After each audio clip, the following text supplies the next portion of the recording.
और आपको बता दें कि मुख्यमंत्री अशोक गहलोत ने विधानसभा में अपने बजट पर विपक्षी विधायकों के सवालों का जवाब दिया। मुख्यमंत्री ने रिप्लाई में राज्य के कई स्थानों के लिए नई घोषणाएं भी की। साथ ही साथ मुख्यमंत्री ने हॉर्स ट्रेडिंग, जीएसटी, नोटबंदी, किसान आंदोलन, पेट्रोल डीजल के बढ़ते दामों सहित कई अन्य मुद्दों पर विपक्ष और केंद्र सरकार पर जमकर निशाना साधा। मुख्यमंत्री ने कहा कि कोरोना काल में जब देश दुनिया परेशान थे तब हमने शानदार प्रबंधन किया। उन्होंने कहा कि केंद्र सरकार ने स्कीमों की धज्जियां उड़ा दी और अपने हिस्से का पैसा नहीं दे रहे। उन्होंने केंद्र के रवैये को अफसोसजनक बताते हुए कहा कि हम केंद्र से अपना अधिकार मांग रहे हैं। साथ ही साथ उन्होंने यह भी कहा कि सरकार को बीजेपी के बनाए हालात को ठीक करने के लिए मशक्कत करनी पड़ रही है। सदन में मुख्यमंत्री गहलोत ने नेता प्रतिपक्ष गुलाब चंद कटारिया पर भी जमकर पलटवार किया। तो वहीं बीजेपी ने भी मुख्यमंत्री के सभी सवालों का, सभी वारों का पलटवार किया। और साथ ही साथ बीजेपी के प्रदेश अध्यक्ष सतीश पूनिया ने भी आने वाले कुछ दिनों में आंदोलन के बारे में मुख्यमंत्री अशोक गहलोत को भी चेताया और गुलाब चंद कटारिया नेता प्रतिपक्ष ने भी मुख्यमंत्री के वार पर पलटवार किया। आइए इसी पर चर्चा करने के लिए सीधे आपको लिए चलते हैं जयपुर स्टूडियो, जहां पर हमारे साथ हमारे संवाददाता नीरज शर्मा और रमेश पुरोहित लाइव जुड़े हैं। नीरज जी, आपके पास आना चाहूंगा। कल विधानसभा की कार्रवाई काफी रोचक रही, जहां मुख्यमंत्री गहलोत ने कई योजनाओं की घोषणा की, तो वहीं केंद्र और बीजेपी पर जमकर उन्होंने तंज भी कसा। तो वहीं बीजेपी ने भी प्रदेश अध्यक्ष सतीश पूनिया और नेता प्रतिपक्ष गुलाब चंद कटारिया ने भी कोई कोर कसर नहीं छोड़ी मुख्यमंत्री के जवाबों पर पलटवार करने में। क्या कुछ रहा कल की पूरी कार्रवाई में, नीरज जी? उमंग, देखिए, नेता प्रतिपक्ष गुलाब चंद कटारिया जो हैं एक गंभीर प्रकृति के नेता हैं। उन्होंने पूरी तरीके से आंकड़ों के आधार पर राज्य की सरकार को बजट बहस के बाद अपने उद्बोधन के अंदर घेरने की कोशिश की। उन्होंने ये बताया कि गहलोत सरकार की जो पिछली बजट घोषणाएं थीं, 2 साल पहले की बजट घोषणाएं थी, उन्होंने एक आंकड़े सामने पेश करते हुए कहा कि यही अभी तक पूरी नहीं हुई। तो ऐसे में मुख्यमंत्री अपने आप को जादूगर कहते हैं। वो जादू कैसे पूरा होगा? जब जादूगर अपना जादू समेट करके जाता है तो जनता के हाथ में कुछ नहीं लगता। तो इस प्रकार की बातें जो हैं वो नेता प्रतिपक्ष की ओर से कही गई। उसके बाद पलटवार करते हुए मुख्यमंत्री अशोक गहलोत ने जो अपना रिप्लाई दिया, उन्होंने कहा कि गुलाब चंद कटारिया जी ने तो हमारा काम आसान कर दिया। जो मुझे ध्यान रखना चाहिए, वित्त मंत्री को ध्यान रखना चाहिए कि बजट की कौन सी घोषणाएं पूरी हुई नहीं हुई, उसका ध्यान रखने का काम ये कर रहे हैं। यानी हमारी चिंताएं जो है वो अब नेता प्रतिपक्ष कर रहे हैं और बीजेपी कर रही है। और यदि इसी प्रकार से ये चिंता करते रहेंगे तो हम तो इसे अच्छा मानते हैं और इन्होंने जो सुझाव दिए उन सुझावों को हम आगे लेकर के चलेंगे और अपने मंत्रिमंडल के सहयोगियों के साथ चर्चा करेंगे। तो एक गांधीवादी नेता के तौर पर अशोक गहलोत ने बड़ी ही बारीकी से नेता प्रतिपक्ष के तमाम आरोपों को स्वीकार करते हुए और उनकी बात को उन्हीं के ऊपर डाल दिया कि आप हमारी चिंता कर रहे हैं, इसकी हमें खुशी है, लेकिन आप विपक्ष की भी चिंता करते। तो निश्चित रूप से मुख्यमंत्री अशोक गहलोत ने आरोप केंद्र सरकार के ऊपर डालते हुए कहा कि जब केंद्र की ओर से बजट नहीं दिया जाएगा, पैसे नहीं दिए जाएंगे, जीएसटी का पैसा रोका जाएगा, तो आखिर राज्य क्या करेंगे? और कांग्रेस सरकारें ही नहीं, जहां बीजेपी की सरकारें हैं वहां पे भी हालात ऐसे हैं कि उनको पैसा नहीं दिया जा रहा है और उनके मुख्यमंत्रियों को जाकर के गुहार लगानी पड़ रही है। और जब उनके मुख्यमंत्रियों को पैसा नहीं मिल रहा है तो कांग्रेस सरकार को कैसे पैसा मिलेगा? ये एक बड़ी चिंता का विषय बना हुआ है। तो गहलोत सरकार ने कहीं ना कहीं रेवेन्यू घटने की बात की। साथ ही कहा पेट्रोल डीजल के ऊपर जिस तरीके से लगातार टैक्स बढ़ाया गया है, एक्साइज ड्यूटी बढ़ाई गई है केंद्र सरकार की ओर से, केंद्र सरकार के मद के तो पैसे बढ़ा दिए गए हैं, राज्य सरकारों के मद के जो हिस्सा होता है उसको लगातार घटाया जा रहा है। इसके अलावा अन्य जो टैक्सेस हैं वो टैक्सेस बढ़ाए जा रहे हैं। केंद्र के खाते में तो पैसा जा रहा है लेकिन राज्यों को कुछ नहीं मिल रहा।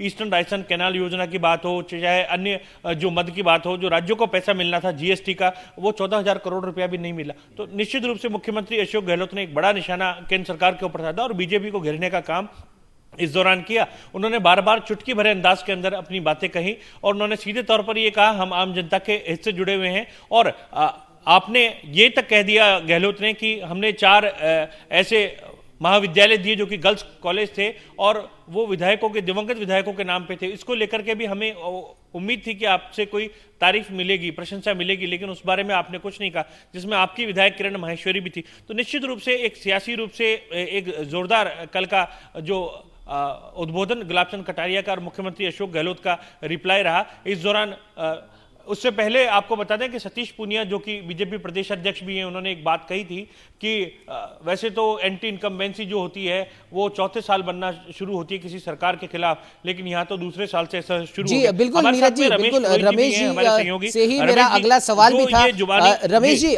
जिस प्रकार से कल बीजेपी के प्रदेश जी, उमंग। अध्यक्ष सतीश पूनिया ने कहा भी, और अभी अभी नीरज जी ने भी इस और ध्यान आकर्षित किया है कि वैसे तो एंटी इनकम्बेंसी सरकार के जब आखिरी कुछ साल होते हैं तब शुरू होती है, लेकिन 2 साल में ही प्रदेश सरकार के खिलाफ ये चीज शुरू हो चुकी है। और साथ ही साथ उन्होंने एक बहुत प्रचलित जो एक वायरल मैसेज आजकल चल रहा है उसी का उदाहरण देते हुए उन्होंने कहा कि ये सदन है, ये आपका बजट है और ये आपकी विदाई की तैयारी हो रही है। इस प्रकार का तंज उन्होंने मुख्यमंत्री गहलोत और प्रदेश की कांग्रेस सरकार पर किया। क्या कुछ कहना चाहेंगे, क्योंकि उन्होंने आने वाले कुछ दिनों में 6 से 14 मार्च तक एक विशाल आंदोलन की भी चेतावनी दी है। रमेश जी। जेपी नड्डा का जयपुर दौरा कई मायनों में एक राजनीतिक संकेत लेकर के आया, खास करके विपक्षी पार्टी बीजेपी है और बीजेपी को सड़कों पर उतरने वाली पार्टी माना जाता है। विरोध वो बहुत अच्छा कर सकती है, प्रदर्शन वो बहुत अच्छा कर सकती है, उसको सरकार में जो है रहने का भी अवसर मिला है। लिहाजा सतीश पूनिया का जो कल एक जो 2-3 लाइनें जिसकी आप जिक्र कर रहे हो जो वायरल हुआ, वह उसी की ओर संकेत करता है कि जेपी नड्डा ने यहाँ रह करके संगठन की मजबूती और सड़कों पर उतर करके कांग्रेस की मुखालफत किस तरह से की जाए उसकी एक कार्य योजना जो बनाई थी उसका जिक्र उन्होंने सदन में ही कर दिया। और मुख्यमंत्री अशोक गहलोत सहित कांग्रेस के तमाम जो विधायक हैं उनको भी एक तरह से परोक्ष रूप से चेतावनी दी कि आप सरकार में हैं, सरकार में रह कर के जन कल्याणकारी जो कार्य होने चाहिए वो किस तरह से, और जो एजेंडा लेकर के आप आए थे, लोगों को जो वायदे और इरादे के साथ में सरकार बनाई थी उसका आपको जिम्मेदारी के साथ में पूरा करना है। लेकिन ये मुख्यमंत्री अशोक गहलोत का जो ये तीसरे जो मुख्यमंत्रित्व काल का ये जो तीसरा बजट था वो जीरो टैक्स पॉलिसी पर आधारित है। मतलब यह है कि टैक्स किसी तरह का लगाया नहीं गया, रिबेट जरूर दी है उन्होंने, लेकिन जब गुलाब चंद कटारिया ने लगातार इसके ऊपर सवाल जवाब किए सरकार से कि जो ये तीसरा बजट लेकर आप आए हो और जो कल्याणकारी योजनाओं की आपने घोषणाएं की है उसका जो फाइनेंशियल जो है तरीका किस तरह का होगा, इस का सरकार के पास में कोई तरह का जवाब नहीं रहा। और बीजेपी के जो विधायक लगातार पिछले 4-5 दिन से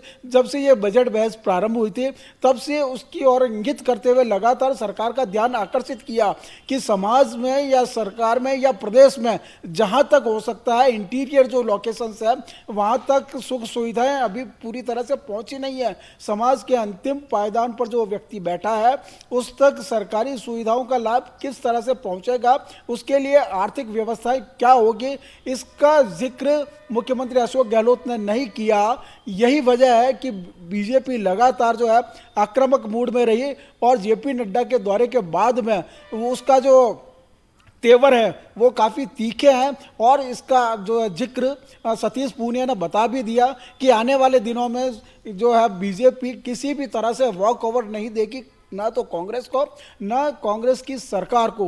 और जबकि दूसरी तरफ मुख्यमंत्री अशोक गहलोत जो फाइनेंशियल कमी का जो एक बात कहते हैं वह केंद्र सरकार के पाले में डालते हैं कि किसी तरह से जो है केंद्र सरकार ने पैसे के जो राजस्व की जो ढलान जिसकी हम कहते हैं जो पानी बहने का जो तरीका वो दिल्ली की तरफ जा रहा है। मतलब कि रेवेन्यू राजस्थान से भी आता है लेकिन राजस्थान से उस रेवेन्यू का जो शेयरिंग होता है वह मोदी सरकार नहीं कर रही है। कोरोना काल के दौरान भी हमने देखा है कि जब उन्होंने सेकंड बजट पेश किया था तो जो घोषणाएं उस दौरान की गई थी पिछले वित्त वर्ष के दौरान वो काफ़ी पूरी नहीं हुई। इसका भी जिक्र जो है इस बहस के दौरान उभर करके सामने आया। और मुख्य रूप से जो केंद्रीय विषय रहा कि केंद्र में जो मोदी की सरकार है वह राज्यों के साथ में भेदभाव कर रही है, खास करके कांग्रेस की सरकारों के साथ में।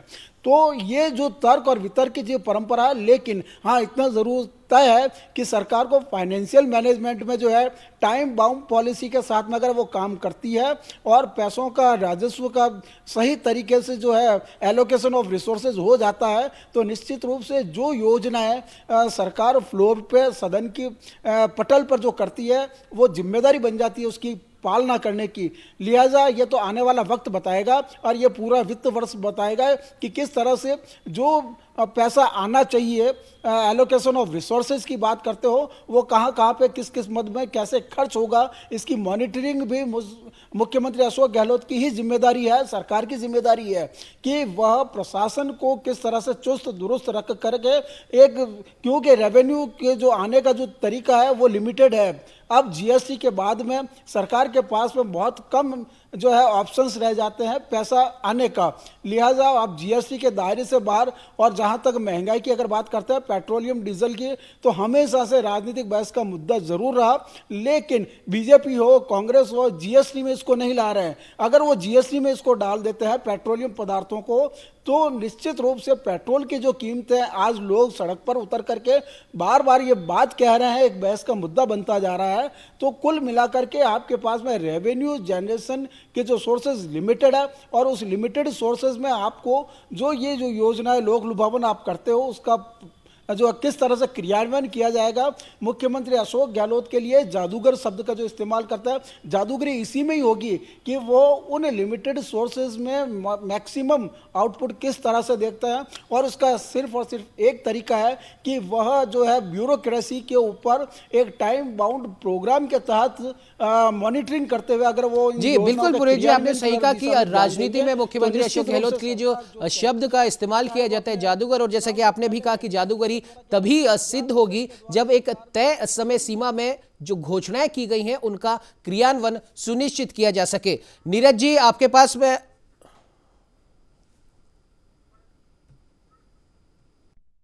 जादूगरी तो उनके लिए एक बहुत आसान है, एक लंबा इतिहास है उनके पास में, करीब 40-45 सालों का इतिहास है राजनीति के संदर्भ में। लेकिन आप घर खर्च जब चलाते हो तो किसी भी महिला से अगर बात करेंगे तो निश्चित रूप से जो इनकम और सोर्स उसका पति ला करके उसको देता है, बजट जो बताता है उसके आधार पर ही खर्च किया जाता है। यही बात अगर सरकार के माध्यम से अगर किया जाए, सरकार जिस प्रकार से अभी आपने भी बात करी, नीरज जी ने भी बात करी कि मुख्यमंत्री अशोक गहलोत के लिए राजनीति में जो शब्द का इस्तेमाल किया जाता है जादूगर, वो जादूगरी वाकई में तभी दिखेगी जब एक तय समय सीमा में जो घोषणाएं करी गई हैं उनके क्रियान्वयन को सुनिश्चित किया जा सके। खैर, मुख्यमंत्री अशोक गहलोत का अभिभाषण हो रहा है, विधानसभा चल रही है, तो पक्ष और विपक्ष के बीच ये तीखी नोकझोंक तो अभी हमें कुछ और दिनों में भी दिखेगी। नीरज जी, आपके पास आना चाहूंगा और आपसे जानना चाहूंगा कि कल मुख्यमंत्री अशोक गहलोत के द्वारा की गई घोषणाओं के कुछ मुख्य बिंदु क्या थे?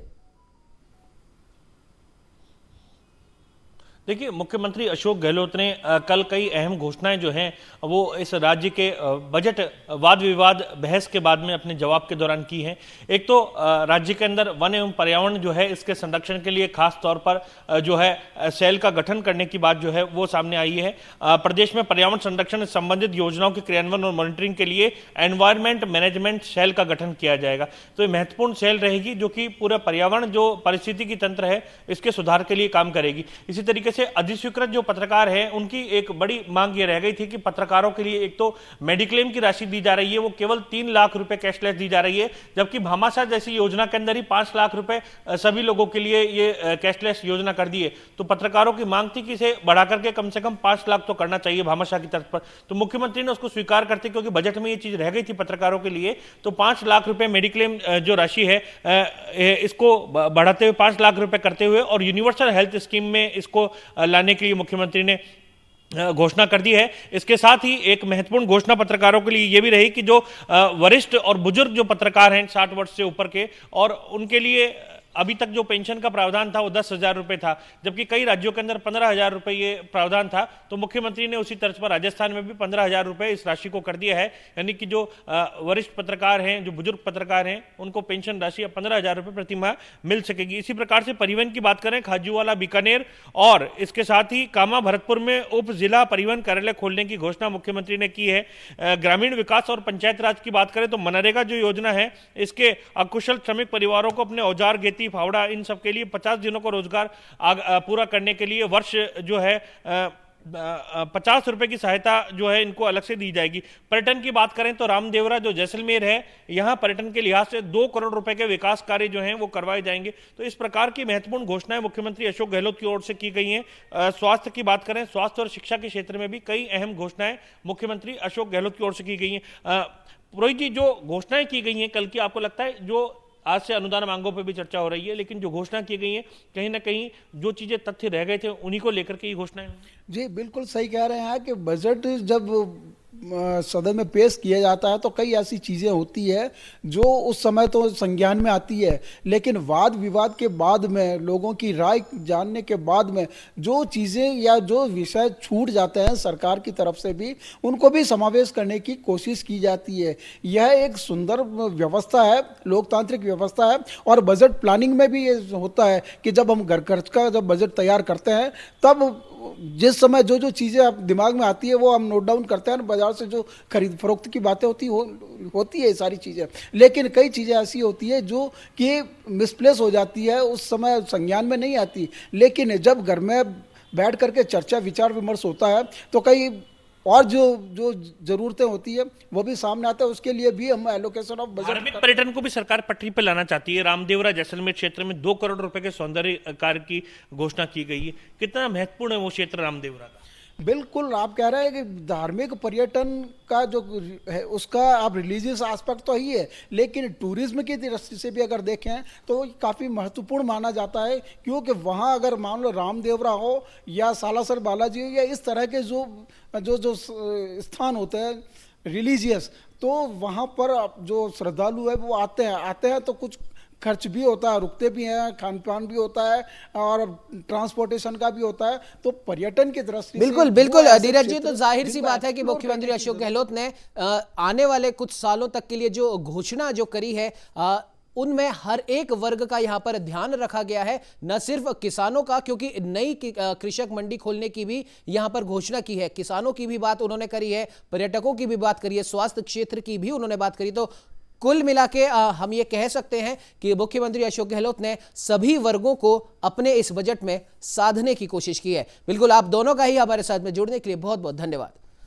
तो फिलहाल इस बुलेटिन में इतना ही। देश दुनिया की तमाम खबरों को जानने के लिए आप बने रहिए हमारे साथ और देखते रहिए न्यूज़ इंडिया।